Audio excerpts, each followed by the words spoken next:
की शुरुआत में हम फीमेल लीड वू यंजन को देखते हैं, जो कि एक डिलीवरी गर्ल होती है। वो बहुत सारे पार्ट टाइम जॉब करती है ताकि वो अपनी बड़ी सिस्टर यंजू की हेल्प कर सके। दोनों ही सिस्टर्स एक दूसरे से बहुत प्यार करते हैं और दोनों के पेरेंट्स भी नहीं थे। वो दोनों ही सिर्फ एक दूसरे की फैमिली होते हैं। वू यन को एक बॉयफ्रेंड भी होता है, सुनवू। वो दोनों बहुत टाइम से डेट कर रहे थे। सुनवू एक पुलिस ऑफिसर है और यंजन को भी उनके रिलेशनशिप के बारे में पता है। दोनों ही बहनें जब डिनर कर रही होते हैं तो वो यन बोलती है कि अब योंजुन को इतने सारे पार्ट टाइम जॉब करने की जरूरत नहीं है, उसे बस फूड प्लानिंग कंपनी में जाना है तो वो उसकी प्रिपरेशन करे। वो यन उसे सपोर्ट करेगी, अभी वो अच्छे से साड़ी कंप्लीट करे। योन बोलती है कि उसे पता है कि जो हमेशा उसकी हेल्प करेगी, लेकिन उसे इंडिपेंडेंट बनना है। तभी जू का फोन रिंग होता है। योन उसके बैग से फोन लेने के लिए जाती है, तब उसे वहाँ पर एक रिंग मिलती है, जो देखकर योन इस बारे में जू से कुछ भी नहीं पूछती। जिसके बाद यौन सुनवू से मिलने के लिए उसके पुलिस स्टेशन में आ जाती है। उससे मिलकर बोलती है कि अब उन्हें उसके लिए वेट करने की जरूरत नहीं है, वो जो से शादी कर ले और उनकी ऑफिशियल फैमिली मीटिंग भी हो जानी चाहिए। सुनवू ये सुनकर स्माइल करता है। दूसरी तरफ ड्रामा की मेल लीड ताइयोंग को देखते हैं, जो कि एक फोटोग्राफर होता है। उसे और उसके फ्रेंड्स को बहुत हार्ड वर्क करना पड़ता है एक फोटो और शूट के पीछे। फिर जब वो एक पार्टी में होते हैं तो वहाँ पर कुछ लेडीज ताइयोंग की फोटोज की बहुत ज्यादा तारीफ करती है। तभी वहां पर एक और आदमी आ जाता है और बोलता है कि उसकी वजह से ही तायोन को चांस मिला है। अगर वो नहीं होता तो तायोन कभी भी फोटोग्राफर नहीं बनता। तायोन फिर उसके सामने आकर उसे आर्ग्यूमेंट करने लग जाता है और अगली सुबह वो अपने बेड पर सोया हुआ था, तब उसके फोन पर किसी का कॉल आता है। कॉल रिसीव करके कोई उसे बोलता है कि उससे कल जॉब से रिजाइन कर दिया था। ये सुनकर तायोन उठकर बैठ जाता है और उसे याद आता है कि जिस आदमी से उसने आर्ग्यूमेंट किया था वो उसका बॉस था और उसने ड्रंक होकर जॉब छोड़ दिया था और बार में जितने भी लोग थे सभी का पेमेंट उसी ने किया था। ये याद आते ही उसकी हालत खराब हो जाती है। उसका बैंक अकाउंट माइनस में आ गया था। जिसके बाद हम हेयोन और जू को देखते हैं, जो अपनी वेडिंग ड्रेस देखने के लिए आई थी और उनकी प्री वेडिंग शूट भी होती है। जो वहाँ पर एक रोमानियन लाइट देखती है, उसे वो काफी पसंद आती है, जो चीज़ हेयोन भी नोटिस कर लेती है। हेयोन अब ऑनलाइन लाइट को सर्च करती है, लेकिन वो काफी एक्सपेंसिव होता है। जिसके बाद उसे उसकी फ्रेंड मिलने के लिए आती है, तब वो उसे अपनी प्रॉब्लम बताती है। सेयोन बोलती है कि एक ऐप है जहाँ पर ओल्ड आइटम सेल होती है, वहाँ पर वो उस लाइट को ढूंढ सकती है। हेयोन को अब जो के लिए कुछ खरीदना तो था ही, क्योंकि जो बहुत कम किसी चीज को पसंद करती थी, इसलिए हेयोन किसी भी तरीके से उसकी ये विश पूरी करना चाहती थी।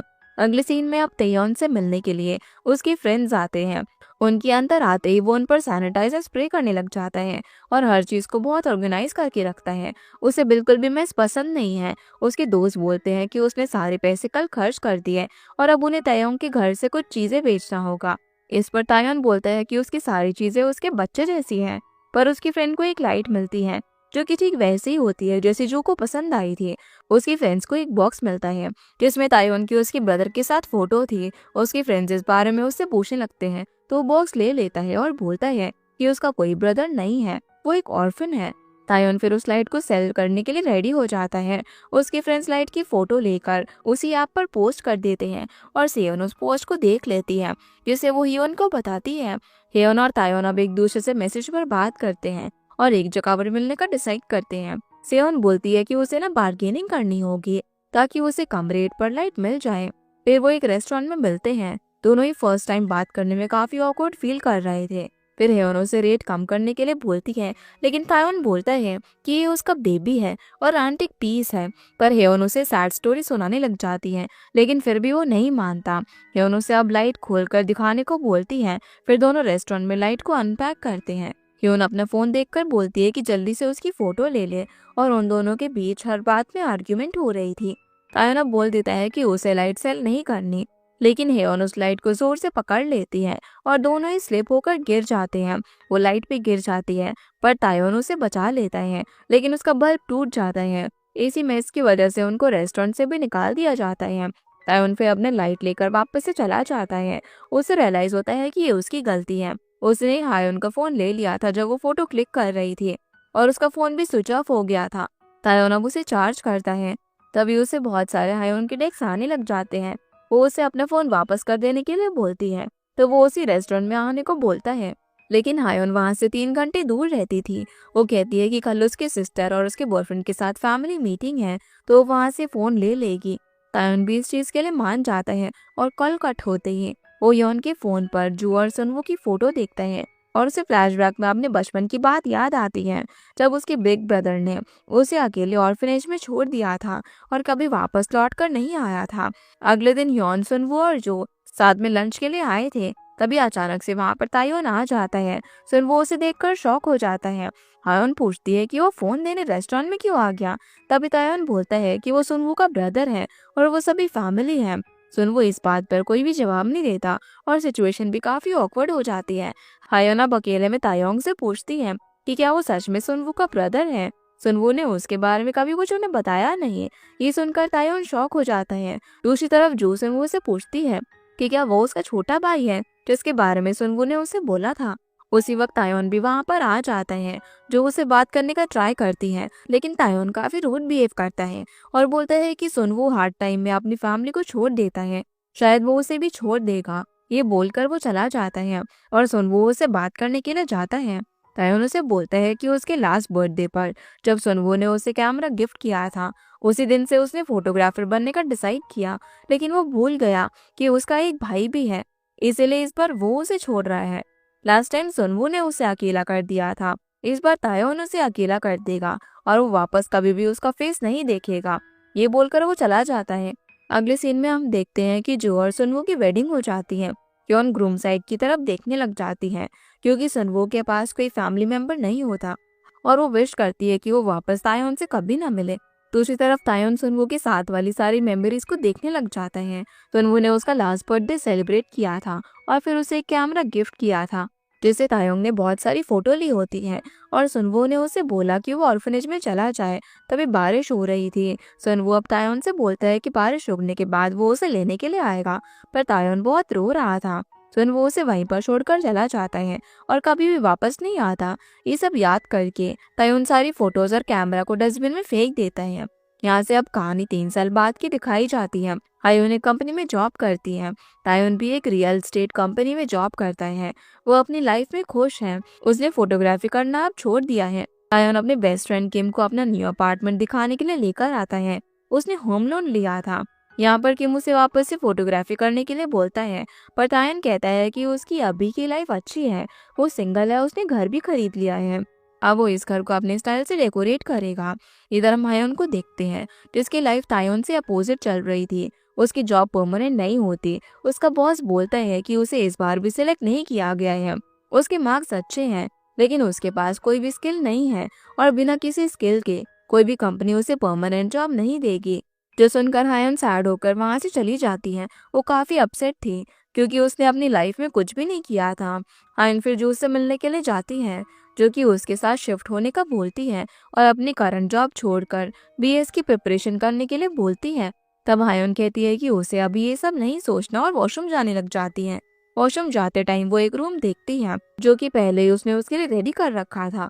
वहाँ पर जॉब प्रिपरेशन के लिए काफी सारी बुक्स भी थी। ये सब देखकर वो उस पर गुस्सा हो जाती है और बोलती है कि उसे हमेशा ऐसा क्यों लगता है कि हायन कुछ नहीं कर सकती। उसे पहले ही पता था कि उसकी जॉब रेगुलर नहीं हुई है और उसने फिर भी रूम रेडी कर दिया। हमेशा उसे ऐसा फील होता है कि वो जो की सिस्टर है, उसका इंडिविजुअल कोई भी आइडेंटिटी नहीं है।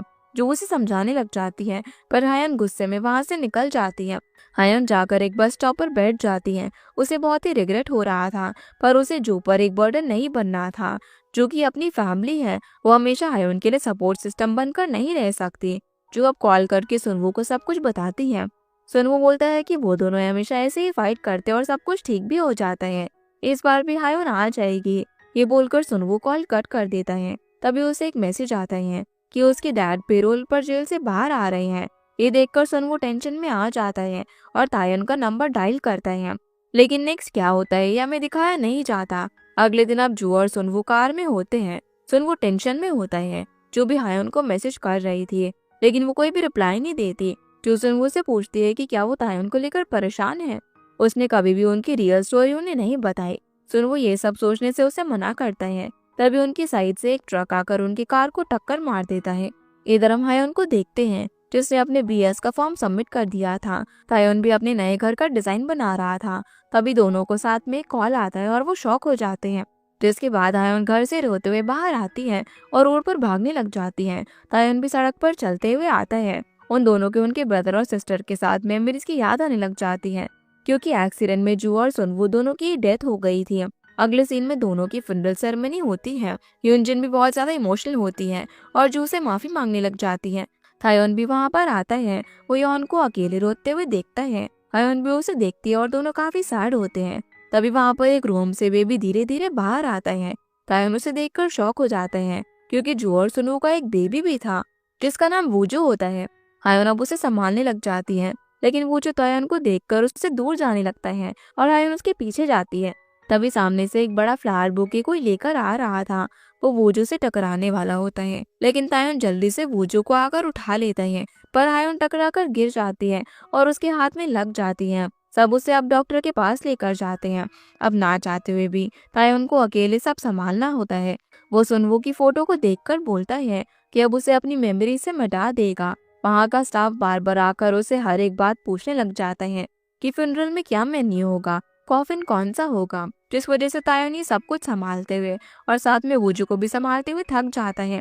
वूजू भी उसके पीछे पीछे घूम रहा था। तायन उसे चॉकलेट देता है, फिर भी वो उसका पीछा नहीं छोड़ता, जिस वजह से वो उसे उठा लेता है। तभी वूजू उस पर वॉमिटिंग कर देता है।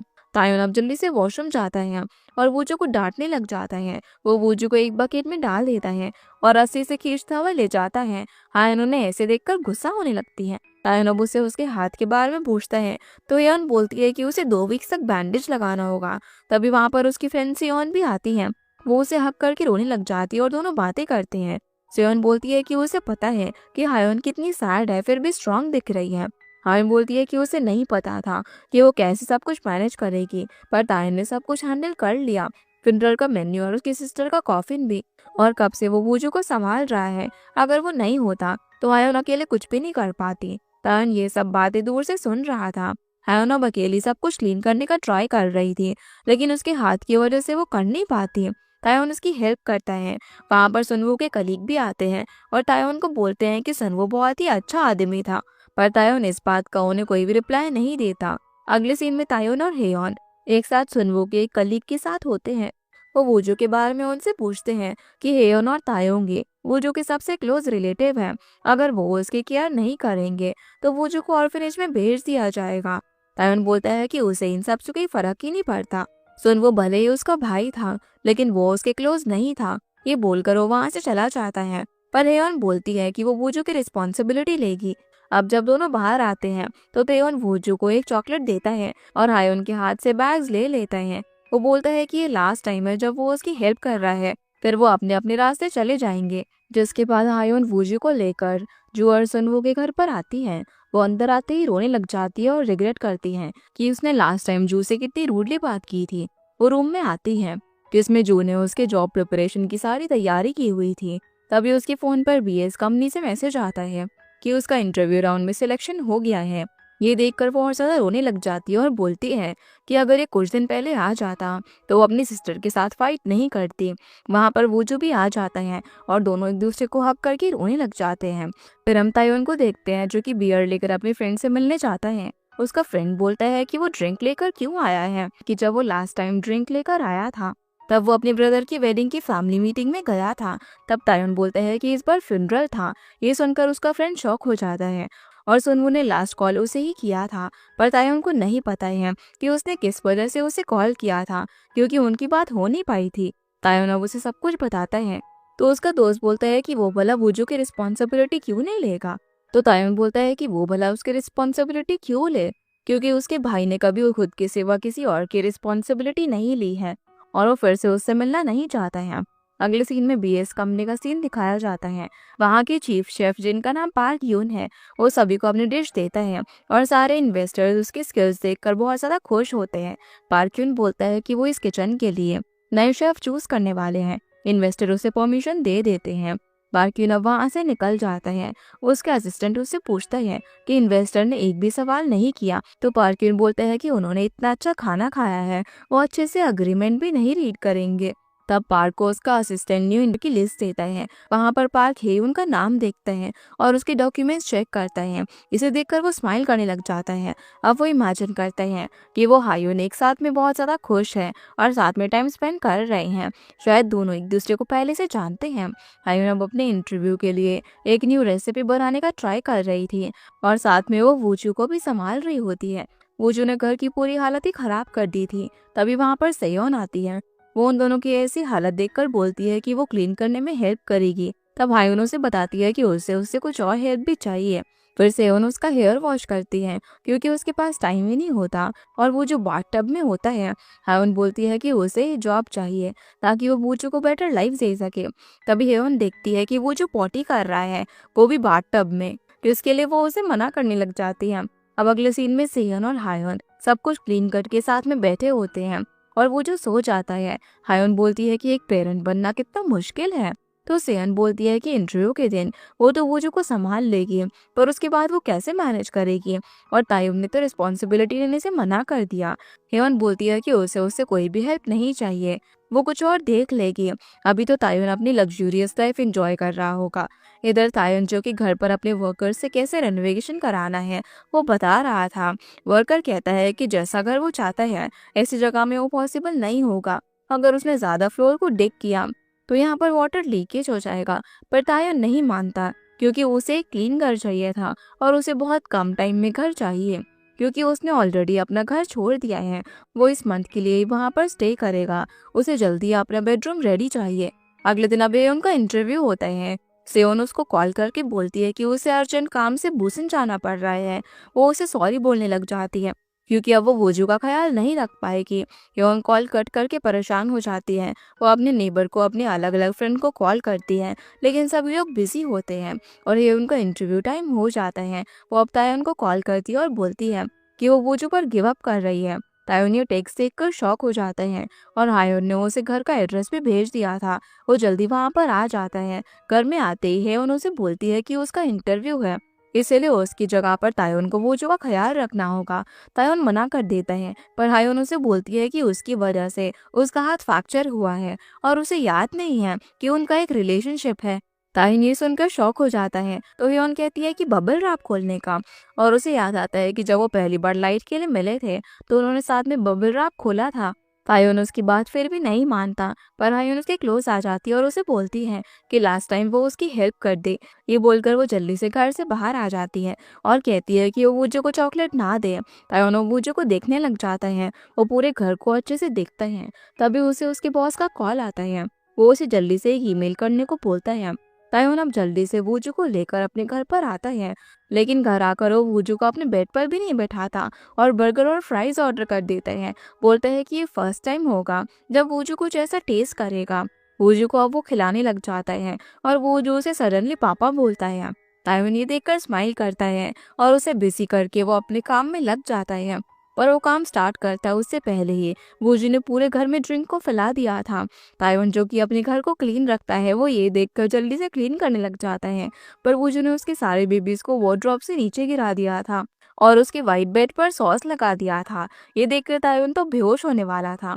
फिर वो नोटिस करता है कि वो जो पॉटी कर रहा है। तायुन अब जल्दी से उसे उठा लेता है और हियोन को कॉल करता है। वो उसका कॉल रिसीव नहीं करती क्योंकि वो इंटरव्यू में थी। उसका इंटरव्यू का टाइम आता है और वो इंटरव्यू में सभी को इम्प्रेस कर देती है।